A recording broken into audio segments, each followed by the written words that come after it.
Evangelho de Marcos. Nós estamos caminhando no Evangelho de Marcos. Evangelho de Marcos, capítulo 6, que é o que eu queria falar com você hoje. O Evangelho de Marcos, no capítulo 6, no versículo 30 ao versículo 44, nos relata um momento muito interessante. Num determinado momento, os apóstolos eles voltaram para perto de Jesus, contando para ele tudo o que eles fizeram, tudo o que eles ensinaram, tudo o que eles, as experiências que eles passaram, né?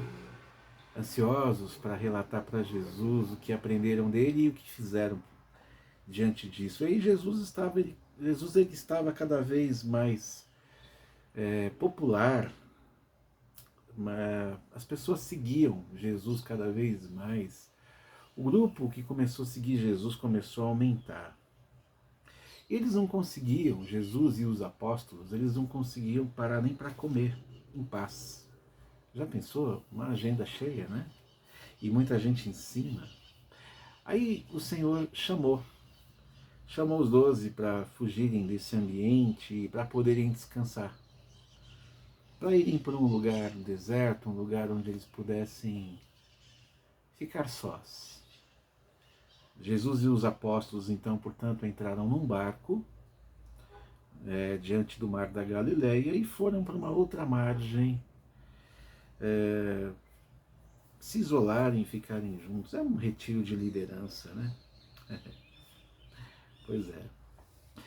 Mas aí muitos viram, muitos observaram, muitos acompanharam, pessoas olharam de longe e viram Jesus entrando no barco com os apóstolos, e aí eles saíram, reconheceram ele e saíram a espalhar notícia. Olha, Jesus e os apóstolos entraram naquele barco e eles vão atravessar o lago para uma outra margem. Então essa notícia se espalhou de todos os povoados, para todos os povoados, todo mundo ficou sabendo. E muita gente então correu pelas margens do mar, do lago, chegando inclusive, diz o texto de Marcos 6, chegaram até mesmo antes deles, no lugar para onde eles estavam indo. Imagina a corrida, né? Interessante. Isso é bem interessante, né? Que eles observaram Jesus de longe, viram que Jesus e os apóstolos estavam indo para um determinado lugar, e eles falaram, vamos atrás, vamos, mas dá tempo, vamos lá, vamos beirando as margens, vamos correr atrás, né? Vamos acompanhá-los até chegar lá. Pois é, quando Jesus e os apóstolos chegaram e desceram do barco, Jesus viu a multidão. Então a surpresa do retiro da liderança em um lugar deserto, vamos ficar só nós, vamos comer em paz, vamos descansar? Não. Eles chegaram do outro lado da margem e estava aquela multidão toda, que é aquele grupo que tinha visto eles lá atrás e que falaram, vamos atrás deles. E aí que é interessante, sabe o quê? Que Jesus olhou para aquela gente, ele teve pena. Ele não olhou e falou, esse povo de novo, eles não me dão tempo, preciso descansar. Que coisa. Ele teve pena daquela gente. Até porque ele diz assim, pareciam ovelhas sem pastor. Jesus teve um olhar para essas pessoas que, mesmo no ímpeto de chegar antes deles, na margem, Jesus olhou para eles e viu neles pessoas que estavam perdidas, pessoas carentes, sem rumo, sem direção, sem esperança, sem alegria. E aí Jesus então começou a ensinar muitas coisas para essas pessoas. Olha o que virou o descanso. Olha, é confortante e traz ao mesmo tempo saciedade emocional e uma saciedade racional quando nós aprendemos, né? Aprendemos algo que nos traga uma nova luz. Esse povo foi reanimado com as palavras de Jesus. Eles ouviram Jesus falar coisas que ninguém diz. E eu não tenho dúvida que isso trouxe para eles um ânimo renovado, satisfez a carência, a tristeza, a falta de rumo. Tenho certeza, tenho certeza. O que Jesus fala que a gente não consegue captar e perceber o quanto isso produz em nós tudo que é bom e maravilhoso diante daquilo que os homens dizem e fazem, né? Bom, Jesus estava lá ensinando para eles aquela coisa toda, o tempo passou, e é interessante porque ouvir Jesus, você esquece do relógio, né? Quando a gente ouve Jesus, a gente esquece do relógio. E Jesus, que ia descansar com os 12, não se cansava em observar os olhinhos daquelas pessoas que estavam brilhando. Mas aí os discípulos chegaram perto dele e disseram para ele: olha, Senhor, já é tarde já. E muitos não moram aqui, eu acho melhor a gente mandá-los embora, né? O tempo passou, está anoitecendo, eles vão ficar com fome, eles não moram aqui, eles correram para cá, eles precisam voltar para casa, ou no caminho encontrar lugares para se alimentar. Eu acho que é melhor a gente dispensar essa turma, hein? Foi aí que então eles sugeriram que o Senhor mandasse então eles embora, né? Senhor, eu acho melhor eles mandarem embora, para que eles pudessem encontrar algum lugar, sobretudo para comer antes de chegar em casa, né? Eles estavam assim diante de um jejum emocional. Eu acho que eles não estavam nem percebendo a fome direito. Sabe aqueles momentos que você fica tão compenetrado com determinada situação que você esquece que tem que comer, né? Eu imagino que esse povo, não vou dizer que eles não sentiram fome, claro que sentiram, mas eles ficaram lá, eles não arredaram o pé, eles não falaram: nossa, nós estamos com fome, e a comida é mais importante do que ouvir esse moço. As palavras dele são muito boas, mas a gente está com fome, né? Vamos voltar para casa? Não, eles ficaram lá, ouvindo as palavras de Jesus com fome e tudo. E aí Jesus contrapôs os discípulos, ele falou o seguinte: olha, deem vocês mesmos comida a eles. Por que mandar eles embora? Os discípulos, na racionalidade, no bom senso, que todos nós esperamos ter, eles rebateram que não teria dinheiro para comprar comida para todo mundo, não daria para comprar pão para todo mundo. E eles até fizeram um cálculo rápido lá e perceberam que ia precisar de umas 200 moedas de prata para poder comprar pão para todo mundo. Não ia dar, Senhor. Só que Jesus não perguntou quantas moedas eles tinham. Jesus perguntou: quantos pães vocês têm? Quando eles falaram que não dava para providenciar os pães, porque não tinha dinheiro, era muita gente, Jesus não perguntou: mas quanto vocês têm de dinheiro aí? Vamos fazer as contas de repente. Não. Quantos pães vocês têm? Vamos ver, disse Jesus. Aí eles foram, voltaram e falaram: Senhor, nós temos 5 pães e 2 peixes. É o que a gente encontrou.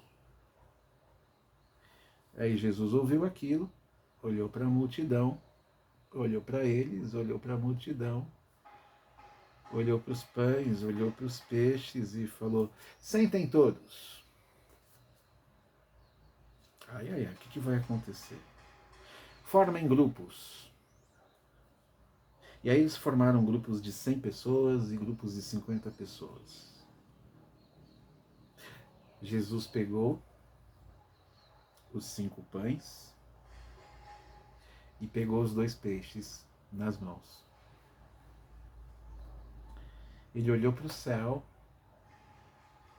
e deu graças. Ele não pediu autorização para o Pai. Ele é Deus. Ele apenas deu graças. Depois ele começou a partir os pães. Os 2 pães.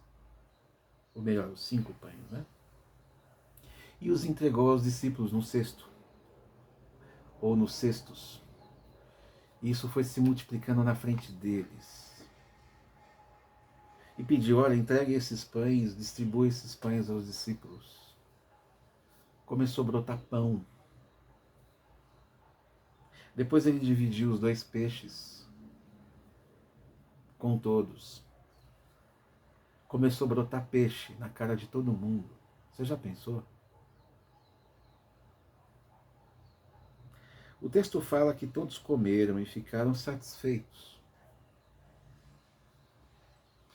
E os discípulos ainda por cima, diz o texto, eles recolheram 12 cestos com pães e peixes. Sobraram 12 cestos. Era tanto pão, era tanto peixe, que ainda sobrou.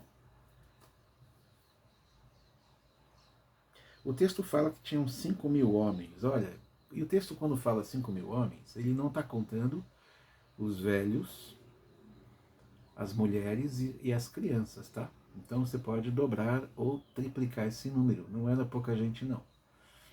E os números não exageram, porque para multiplicar tanto, nós não estamos falando de 100 pessoas, 200 pessoas, nós não estamos falando de 1.000 pessoas. Para que os discípulos falassem, Senhor, não vai dar, não ia dar mesmo, né? Então os números não mentem? Não, os números não mentem.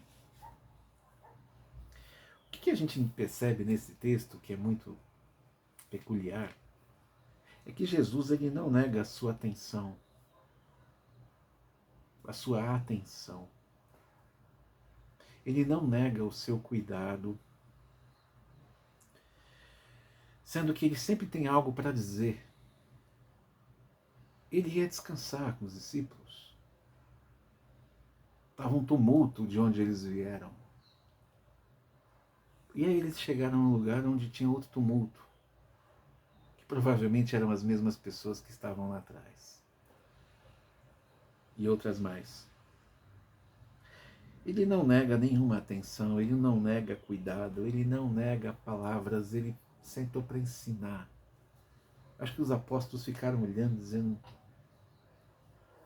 ele é assim mesmo, não tem jeito. Onde ele para, se tem gente na frente dele, ele dá atenção, ele começa a falar, ele pergunta, o que queres que eu te faça? Ele é assim, a gente já entendeu. Mas não só atenção, ele também não nega sustento. Jesus não nega sustento, ele faz brotar o alimento.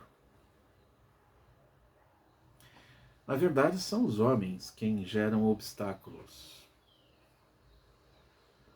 Quando não muitas vezes escondem o pão nosso de cada dia, os homens escondem. Jesus não esconde pão, Jesus não esconde peixe. Ele pergunta, cadê o pão? Vamos fazer o pão brotar, multiplicar. Cadê o peixe? Se você coloca na mão dos homens, os mesmos que se promovem às custas, esses homens e tantos outros na história, os mesmos que se promovem às custas dos famintos, são os mesmos que não deixam o pão chegar. Eles negam a possibilidade do alcance ao pão. Se promovem dos famintos, mas não dão pão aos famintos. Jesus foi descansar e viu os famintos e deu a eles o pão e não se promoveu. Deu o pão, todo mundo comeu, todo mundo ficou satisfeito, sobrou comida, vida que segue. Os homens são tiranos. Os homens falam, olha, eu estou dando comida aqui, viu? Ó, matei a fome da nação, matei a fome do fulano, matei a fome... Os homens são assim. Quando dizem não têm, é porque não querem dar. E quando não dão, muitas das vezes, é porque não querem mesmo. Mas se aproveitam daqueles que não recebem, dizendo que vão dar e nunca dão. Os homens são tiranos. Já Deus, nós lemos outra coisa, e não só no Evangelho. Diz a palavra de Deus o seguinte: o Senhor Deus diz: escutem os que têm sede, venham beber a água. Venham os que não têm dinheiro. Comprem comida e comam. Venham e comprem leite e vinho, que tudo é de graça. Isaías 55, 1. Tudo é de graça. Nada é difícil de se alcançar. Tudo é possível. Tudo é possível. Olha, eu vou te perguntar uma coisa. Aos pés de quem você está? A quem você está ouvindo? Quem você ouve? Em quem você confia? Quem te sustenta? Quem sustenta a tua família? Quem sustenta você? Eu quero te apresentar Jesus, que é o Senhor daqueles que Ele oferece pão e peixe. Quando o pão e o peixe chegarem na sua casa, acredite, foi o Senhor. Quando o pão e o peixe chegar na tua casa, meu amigo, minha amiga, meu irmão, minha irmã, olhe para os céus e dê graça e fale, foi o Senhor que mandou. Os homens não têm o suficiente, mas Jesus é o pão que sustenta e é o pão que dá a vida. Ele sustenta, ele tira a fome, sim, mas ele vai além disso. Ele é o pão da vida. João, capítulo 6. João, capítulo 6, não teve multiplicação de pães. Porque aí Jesus foi mostrar para eles que sim, ele é o pão que dá a sustentação. Mas ele é mais que isso. Ele é o pão da vida. Porque o pão por si só, de acordo com Moisés, quando desceu do céu, eles mais para frente morreram. João capítulo 6, disse Jesus. Mas o pão que eu vos dou, esse vos trará a vida eterna. Aproveite do pão, do peixe concreto, que Deus coloca na tua mesa e não os homens. Mas muito mais que isso, desfrute do pão da vida, que é o Senhor Jesus, que Ele mesmo se oferece. E que na mesa da ceia Ele chega e se distribui aos discípulos, se distribui a todos aqueles que viriam depois. E todos nós somos saciados e alimentados pelo Senhor, tanto na mesa quanto na alma. O Senhor completa a nossa vida. O Senhor completa a nossa alma. E a alma é muito importante, porque a vida se vai, mas a alma não. Forte abraço. Deus te abençoe.